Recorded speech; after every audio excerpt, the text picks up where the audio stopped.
Guys, it is finally out. Sonic the Hedgehog 3, the trilogy and the films keep consistently hype and better. And if you're a Sonic fan watching this, get ready for the breakdown of Sonic the Hedgehog 3 right here on this podcast. I scream, you scream for movies, and that's the way we do it. What is up, guys? Sonic Week is here. Today, breaking down this episode of Sonic the Hedgehog 3 on this podcast, I'm Danny Escamilaggi, the host of I Screen, You Scream 4 Number 4 Movies. If you're new to the podcast, subscribe to whatever you're listening on. If you're also new to the YouTube channel, subscribe and hit the like and comment as well. Social media platforms available in the description and Letterboxd. So, guys, you can see this hoodie I'm rocking with. Got this a week ago and been repping this for the movie. And I got a little merch today to obviously show out. I got this amazing Sonic the Hedgehog 3 popcorn bucket. You got Sonic, Tails, you got Shadow, Knuckles. The Shadow plushie, of course, had this for a while. This amazing poster, and I got this keychain of Tails. So all from the merch of the Sonics today. So I got to see the movie twice, and all the stuff I showed. If you're just listening to the podcast, you have to go to the YouTube channel because I can show off a lot of the merch and stuff right here. I have all these amazing Sonic merch, but besides that, I know what you're all here for. And of course, besides showing out my merch, we're going to be breaking down Sonic 3. So let's get started. So I got to see the movie Thursday night of December 19th. And my very first thoughts, walking out of the movie theater, best film of the trilogy. This is the best definitive video game adaptation. And I can't say it's perfect, but it's still one of the most notable video game movies to becoming consistent. And the Sonic franchise is getting a lot better. This third film tops off and it gets hype for what they show. Sonic 3 is instantly the best film in the trilogy of the Sonic franchise. And they were only just the tip of the iceberg from the very first movie. Going from Sonic and Eggman to having Tails and Knuckles in the second one. And this third film, you got Shadow the Hedgehog, which is one of the biggest things going to this movie. I really expected to see what Shadow is in this movie, or excuse me, how they handled Shadow perfectly. And guys, when you have a filmmaker like Jeff Fowler, which I'm going to go over the details with this guy in just a few minutes, he has done it. He has done what other video game filmmakers could ever done. This guy brings it every time. And he has got all the evidence as a Sonic franchise fan to deliver what fans want. And we're about to get down to the breakdown stress right there. So I want to talk about the most important part, like I said, Shadow. Let's go into that real quick. He is one of the most popular Sonic video game characters and Sonic characters yet from a lot of fans. The Sonic franchise and gamers alike. He is legitimately one of the coolest characters in the franchise. And when this character popped off in the second movie at the end of the post-credit scene, yeah, everyone went nuts. And they were expecting a lot of high hopes for how this character is going to handle. And considering the same director, Jeff Fowler, he's done a good job handling the writing team, of course. Can't be just Jeff, of course. But him and the writing team, they always come back with something. They handled Shadow well done. They did an amazing job with this character and the backstory with this character. So technically, for those that don't know, Shadow has a tragedy backstory who he lost, who means a lot to him. The girl's named Maria, who is the creator of Shadow himself. This is J.L. Robotnik's granddaughter. He created Shadow, and she's friended with Shadow. They were both best friends. And in this movie, it is able to break down. Now, not too much to drag the story, but it's giving you a lot of clues and flashback scenes that pulls you in what Shadow is really about. For those who never been playing the games. So with Shadow in this movie and the backstory, they nailed it. They handled with such care and the tragedy feel emotion. Because this is what you're mostly going to feel out of this movie and nothing else, really. Shadow story hits hard. And, anytime I could get on the edge of my seat of how they handle this. Now, in some way, It's not what I expected how Maria dies, but because it's rated PG and it's supposed to be for kids and families, it makes a lot of sense. And, I wasn't expecting it to be implicit of what I expected how Maria dies, but she dies in the movie. So, technically, I think this was well handled of how they handled Shadow in this movie on top of that. So, that was very, very good on Jeff and the writing team to handle this character with well and thought. And fans really love how they handle this. Tells you right now, the source material with Shadow and the franchise lores is getting right there to the game movies, and they're becoming a thing. Shadow is right there, and they nailed it. Of course, you gotta bring in a very talented voice actor. The man behind John Wick, Keanu Reeves, absolutely cooked it. He was wicked, exhilarating, all the way, and yeah, he sounds exactly how Keanu Reeves sounds like. But that's all good, because you really want to get the impression of Shadow, and this is the good thing about Keanu Reeves. He did his homework and understand this character. Kudos to him and credible to him. He understands what fans want, and he's done all the research to give his best Shadow impression. And of course, Jeff Fowler's vision to this character with Keanu Reeves, which is why it likely he hired him. This guy fits it all. It could have been someone else that was rumored a long time ago, like Hayden Christensen, or Robert Pattinson would have been also a good candidate choice. If you watch The Batman, he also has the great voice of that. But Keanu Reeves, another solid job, another solid choice. He's amazing and killed it. I was like smiling, enjoying, and it was satisfying to hear how he speaks. And honestly, he's got to be the most standout of this movie that I actually enjoyed. Out of all this movie and out of all that, he delivered Shadow just the way I expected. Of course, you got returning veterans of voicing Ben Schwartz as Sonic, Colin O'Shaney as Tails, and Idris Elba as Knuckles. They're all, of course, did a pretty good job staying true to the roots of the characters. And Sonic keeps getting these developments of what he's learned in this movie, which you'll see. But Ben Schwartz always delivers, of course, the Sonic standout of cringe, coolness, and yet sometimes cocky. But this is how Sonic is in the game. So, of course, Ben Schwartz always does a good job with that. Idris Elba still brings it with Knuckles. He's awesome. Colin O'Shaney, who's also from the Sonic games. They brought her back twice, and this is an amazing job of her voicing Tails. She still delivers like the games. Casting-wise, you also look at Jim Carrey. Shout out to the writing team and Jeff Fowler. I got to give credit to these guys. Jim Carrey is retired from acting, and it's so awesome. They had a lot of time needed to develop a very, very good script. To have him play two characters. He plays the same character who was from the previous movies, Dr. Robotnik, and you got his grandfather, Gerald Robotnik. Two characters played by the same person. And of course, if you love Jim Carrey, of course, if you love him from the movies or if you love him from other movies, Jim Carrey's Jim Carrey. He does his amazing things. He always delivers the humor, the performance, and amazing sketch of humor in this movie is amazing.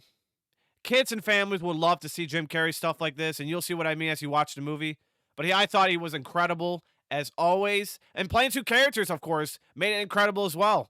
And I think it was a standout, of course, to people loving Jim Carrey and expecting him to come back. And there it is.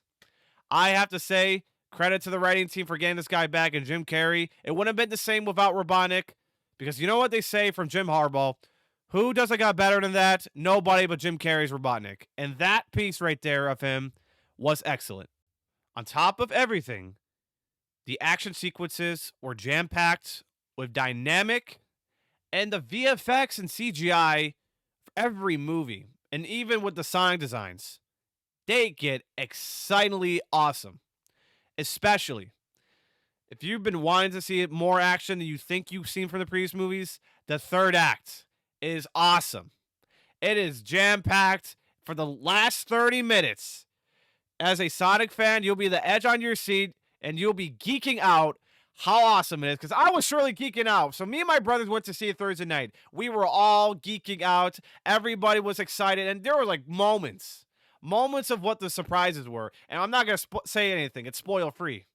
So the third act was a brilliant thing out of this movie, and it made this movie even awesome to the extent. And it was incredible. The third act was one of a kind I ever seen in Sonic movie franchise, and possibly of all movies this year so far.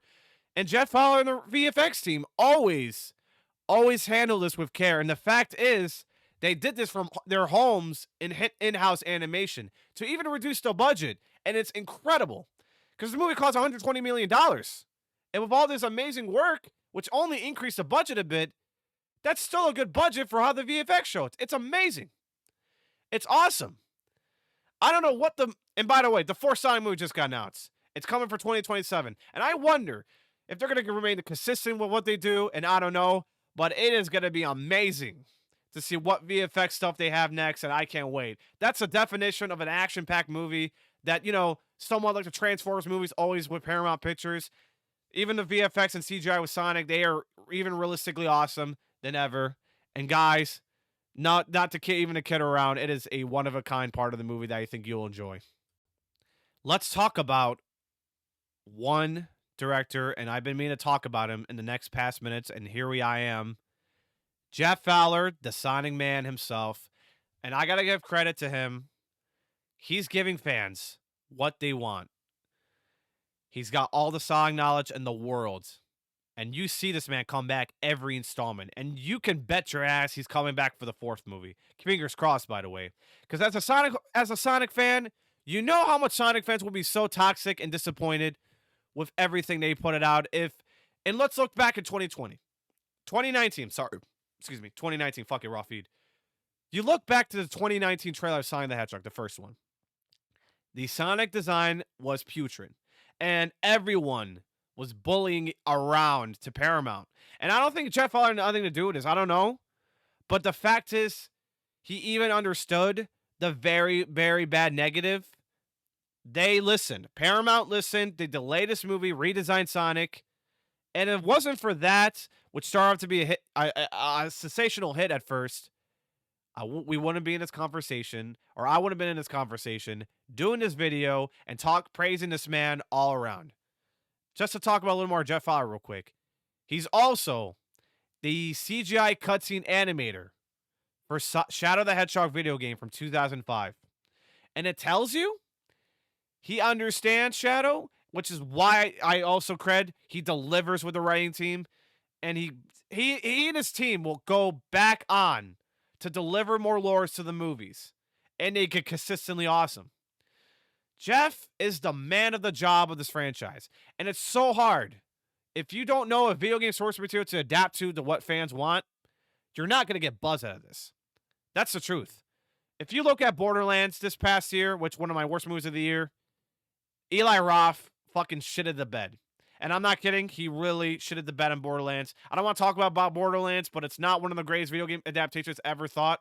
And he has a lot of issues to not even handle a source material right. But unlike him, Jeff Fowler, he understands what fans want, and he understands in the world of Sonic fan base, they would lose their shit. And as the Sonic fan base grew better than ever with the games and the franchise of the movies, they're becoming the next Transformers of Paramount. And Transformers should be already digged down already. Because now Sonic is like the golden child as ever be. This franchise is in good hands under this studio and under Jeff. And Paramount will always get Jeff coming back. And it's like they give Jeff Fowler and the writing team the key to the universe of the Sonic franchise. And they're opening up realities and possibilities of putting these amazing sets of lores. And this is why Jeff's the man for the job, and this writing teams are the men of the job. If these guys weren't there, we wouldn't be in this movie.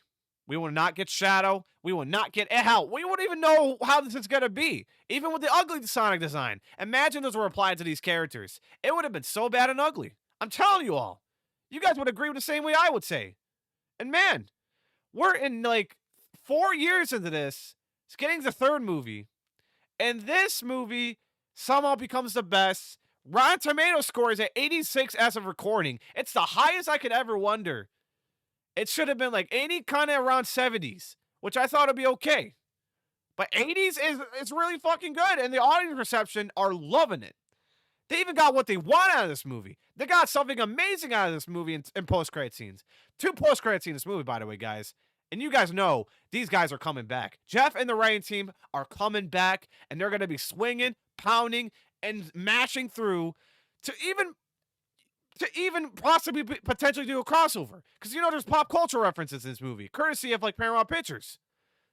And, guys, I said guys so many times, and I'm just running out of air. Fuck it, raw feed.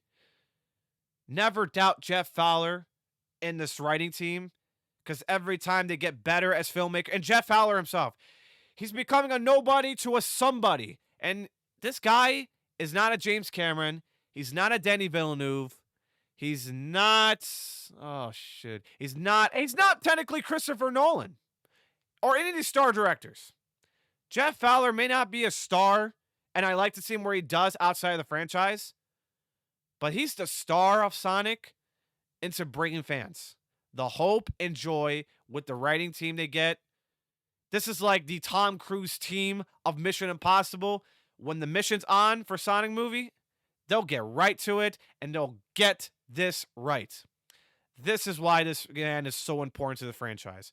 And I'm really, sincerely putting my heart out to this guy.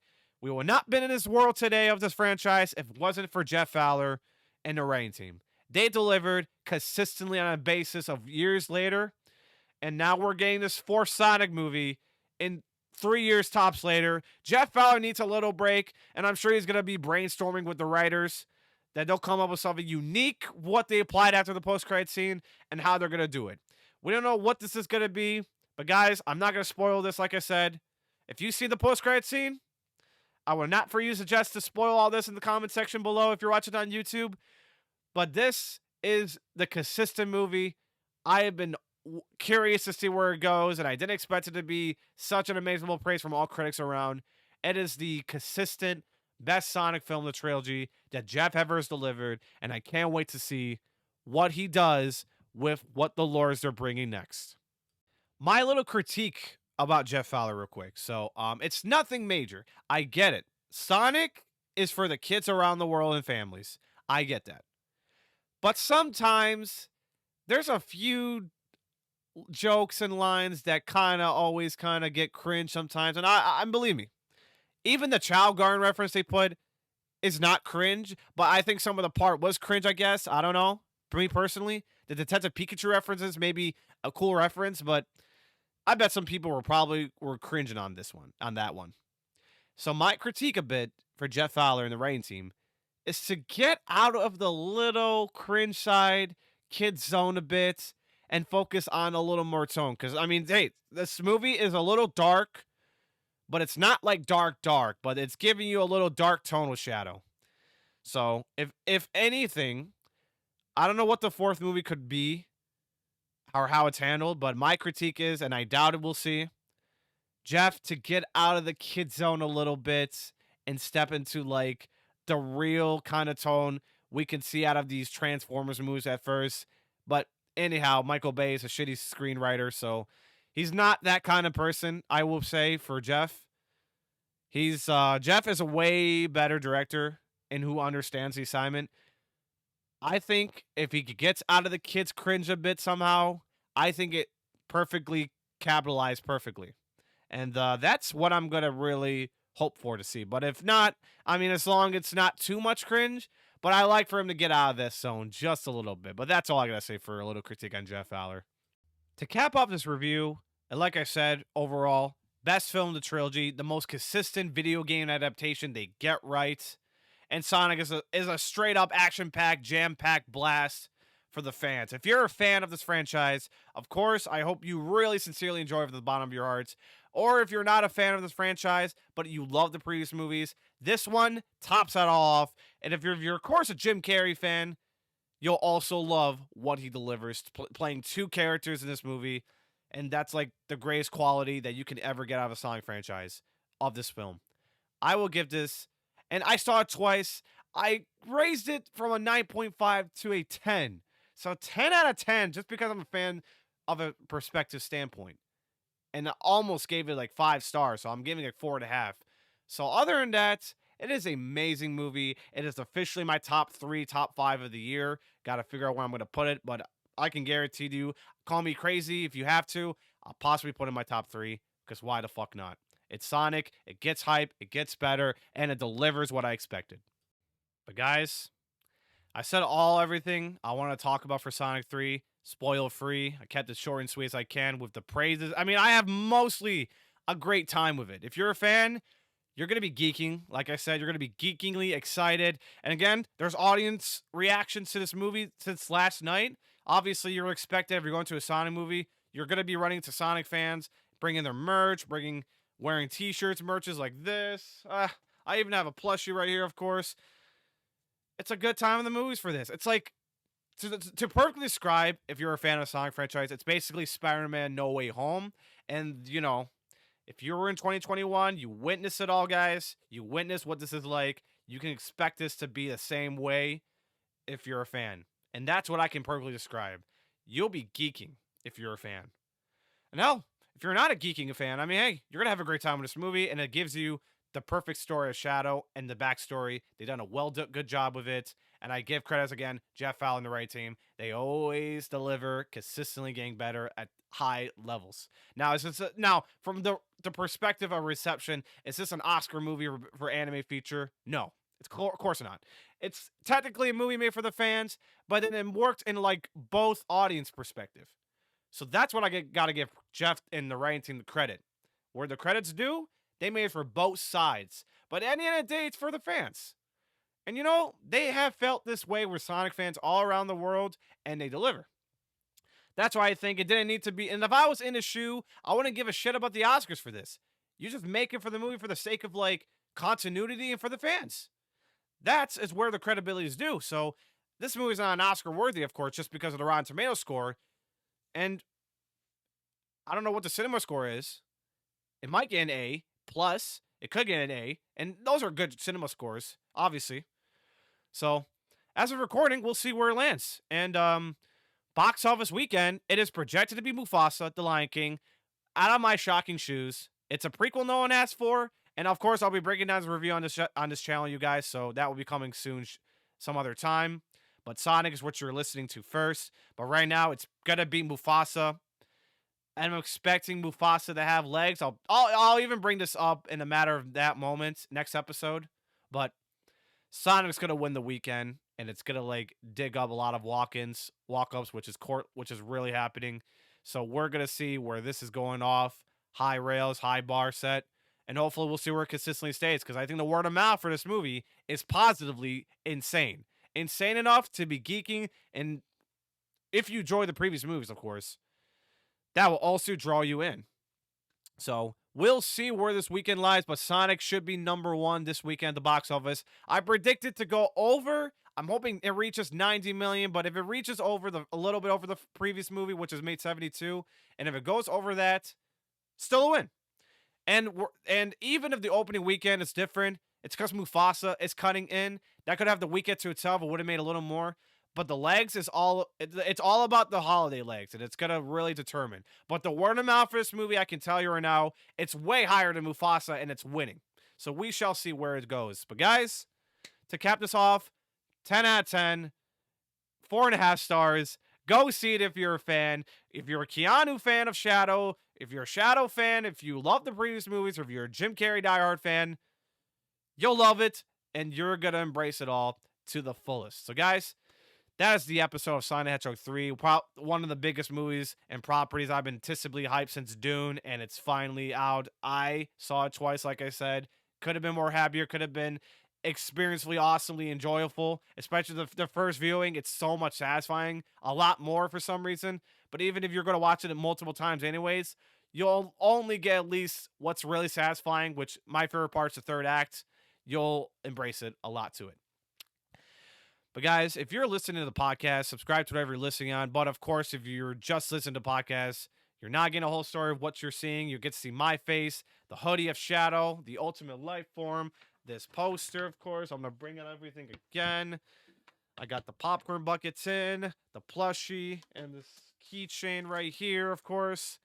This is what you're going to get if you're a fan. But other than that, if it's a nice collectible thing, it's a nice collectible thing to have. So guys, subscribe to the YouTube channel. Go on to the YouTube channel and subscribe. Watch all the content there. You'll get the best parts of this channel. And of course, if you're new to this YouTube channel, subscribe.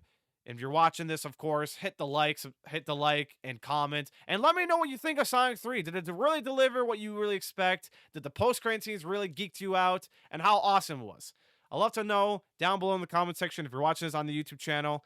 And my Letterboxd is in the description. To cap it all off, the social media platforms, Twitter and TikTok, they'll both be in the show notes. And next episode will be the Mufasa review coming up shortly on this channel for quite some time later on. So that's going to be, and I'll tell you this, just to spoil this real quick, Sonic's a better movie than Mufasa. I'll tell you this, but I'll break down Mufasa. If you're interested to watch it, stay tuned for that. So, guys, until then, this is Danny Escamolachi signing off of I Screen, You Scream for number 4 movies. Stay screaming for the movies, and I'll see you guys in the next review. Peace.